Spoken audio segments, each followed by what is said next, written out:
People wake up in the morning, they begin to think about their problems. Those problems are circuits of memories in the brain. Each one of those memories are connected to people and things at certain times and places. And if the brain is a record of the past, the moment they start their day, they're already thinking in the past. Each one of those memories has an emotion. Emotions are the end product of past experiences. So the moment they recall those memories of their problems, they all of a sudden feel unhappy, they feel sad, they feel pain. Now, how you think and how you feel creates your state of being. So the person's entire state of being when they start their day is in the past. So what does that mean? The familiar past will sooner or later be predictable future. So if you believe that your thoughts have something to do with your destiny, and you can't think greater than how you feel, or feelings have become the means of thinking, by very definition of emotions, you're thinking in the past. And for the most part, you're going to keep creating the same life. So then people grab their cell phone, they check their WhatsApp, they check their text, they check their emails, they check Facebook, they take a picture of their feet, they post it on Facebook, they tweet something, they do Instagram, they check the news, and now they feel really connected to everything that's known in their life. And then they go through a series of routine behaviors. They get out of bed on the same side, they go to the toilet, they get a cup of coffee, they take a shower, they get dressed, they drive to work the same way, they do the same things, they see the same people, they push the same emotional buttons, and that becomes the routine, and it becomes like a program. So now they've lost their free will to a program, and there's no unseen hand doing it to them. So when it comes time to change, the redundancy of that cycle becomes a subconscious program. So now 95% of who we are by the time we're 35 years old is a memorized set of behaviors, emotional reactions, unconscious habits, hardwired attitudes, beliefs, and perceptions that function like a computer program. So then a person can say with their 5% of their conscious mind, I want to be healthy, I want to be happy, I want to be free. But the body's on a whole different program. So then how do you begin to make those changes? Well, you have to get beyond the analytical mind, because what separates the conscious mind from the subconscious mind is the analytical mind. And that's where meditation comes in, because you can teach people through practice how to change their brainwaves, slow them down. And when they do that properly, they do enter the operating system where they can begin to make some really important changes. So most people then wait for crisis or trauma or disease or diagnosis. They wait for loss, some tragedy to make up their mind to change. And my message is, why wait? And you can learn and change in a state of pain and suffering, or you can learn and change in a state of joy and inspiration. And I think right now, the cool thing is that people are waking up. Most people spend 70% of their life living in survival and living in stress. So they're always anticipating the worst case scenario based on a past experience. And they're literally, out of the infinite potentials in the quantum field, they're selecting the worst possible outcome, and they're beginning to emotionally embrace it with fear. And they're conditioning their body into a state of fear. Do that enough times, body has a panic attack without you. You can't even predict it because it's programmed subconsciously. So people become addicted to the rush of those emotions, and they use the problems and conditions in their life to reaffirm their limitation, so at least they can feel something. So now when it comes time to change, you say to the person, why are you this way? Well, every time they recall the event, they're producing the same chemistry in their brain and body as if the event is occurring, firing and wiring the same circuits and sending the same emotional signature to the body. Well, what's the relevance behind that? Well, your body is your unconscious mind.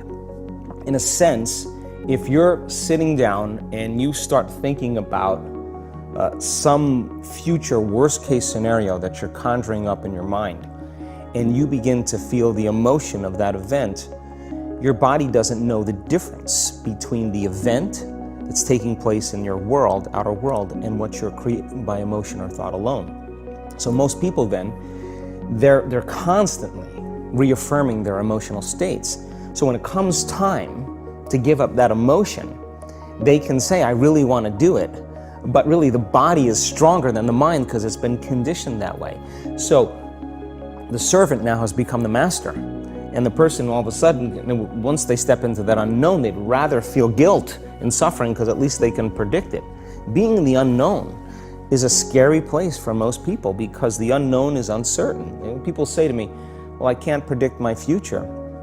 I'm in the unknown, and I always say the best way to predict your future is to create it. Not from the known, but from the unknown. What thoughts do you want to fire and wire in your brain? What behaviors do you want to demonstrate in one day? The act of rehearsing them mentally, closing your eyes, and rehearsing the action. Rehearsing the reaction of what you want, or the action of what you want. By closing your eyes and mentally rehearsing some action. If you're truly present, the brain does not know the difference between what you're imaging and what you're experiencing in 3D world. So then you begin to install the neurological hardware in your brain to look like the event has already occurred. Now, your brain is no longer a record of the past. Now it's a map to the future. And if you keep doing it, priming it that way, the hardware becomes a software program. And who knows, you just may start acting like a happy person. And then I think the hardest part is to teach our body emotionally what the future will feel like ahead of the actual experience. So what does that mean? You can't wait for your success to feel empowered. You can't wait for your wealth to feel abundant. You can't wait for your new relationship to feel love, or your healing to feel whole. I mean, that's the old model of reality, of cause and effect, waiting for something outside of us to change how we feel inside of us. And when we feel better inside of us, we pay attention to whoever or whatever caused it. But what that means then is that from the Newtonian world is that most people spend their whole life living in lack, waiting for something to change out there. What do you mean the Newtonian world? Newtonian world is all about the predictable.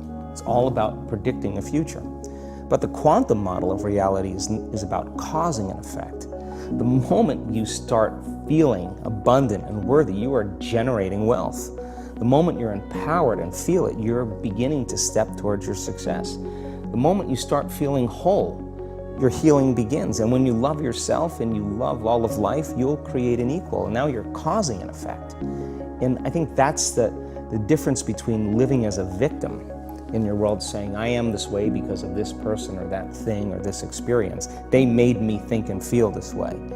When you switch that around, you become a creator of your world, and you start saying, my thinking and my feeling is changing an outcome in my life. And now that's a whole different game, and we start believing more that we're creators of reality.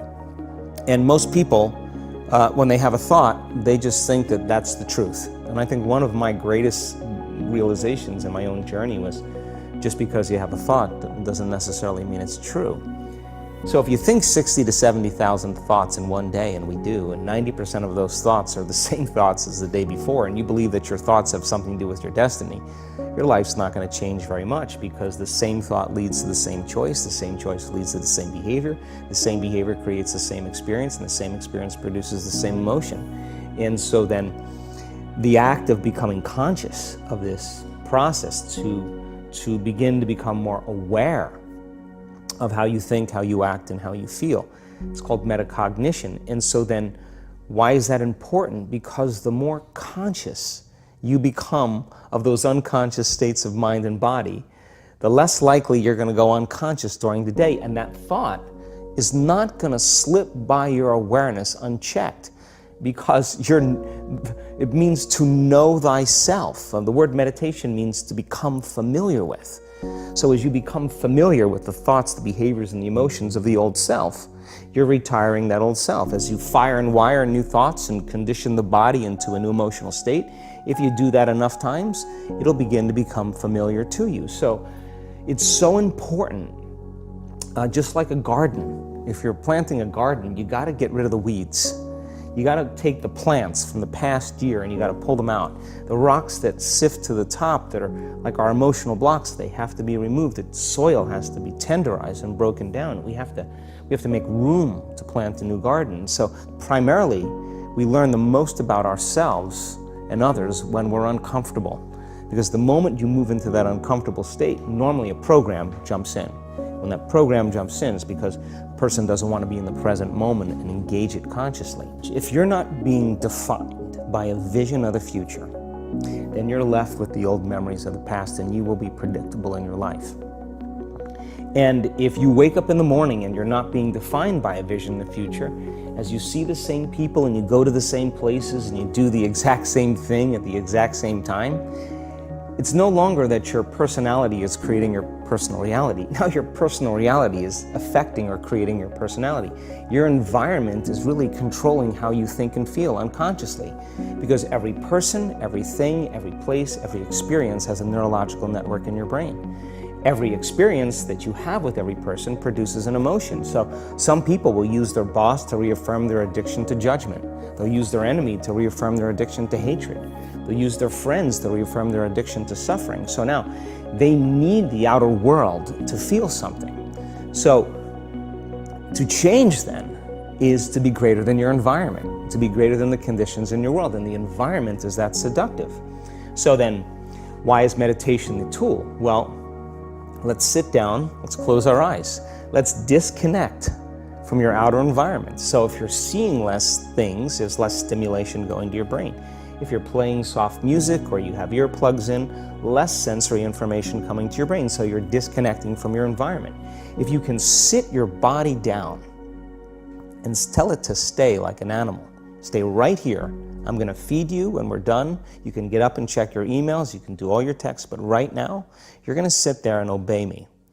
So then, when you do that properly, and you're not eating anything or smelling anything or tasting anything, you're not up experiencing and feeling anything, you would have to agree with me that you're being defined by a thought, right? So when the body wants to go back to its emotional past, and you become aware that your attention is on that emotion, and where you place your attention is where you place your energy, you're siphoning your energy out of the present moment into the past, and you become aware of that. And you settle your body back down in the present moment, because it's saying, well, it's 8 o'clock. You normally get upset because you're in traffic around this time. And here you are sitting, and we're used to feeling anger, and you're off schedule. Oh, it's 11 o'clock, and you usually check your emails and judge everybody. Well, the body's looking for that predictable chemical state. Every time you become aware that you're doing that, and your body is craving those emotions, and you settle it back down into the present moment, you're telling the body, it's no longer the mind, that you're the mind, and now your will is getting greater than the program. And if you keep doing this over and over again, over and over again, over and over again, just like training a stallion or a dog, it's just going to say, I'm going to sit. And the moment that happens, and the body's no longer the mind, when it finally surrenders, there's a liberation of energy. We go from particle to wave, from matter to energy, and we free ourselves from the chains of those emotions that keep us in the familiar past. And we've seen this thousands of times. In fact, we can actually predict it now on a brain scan.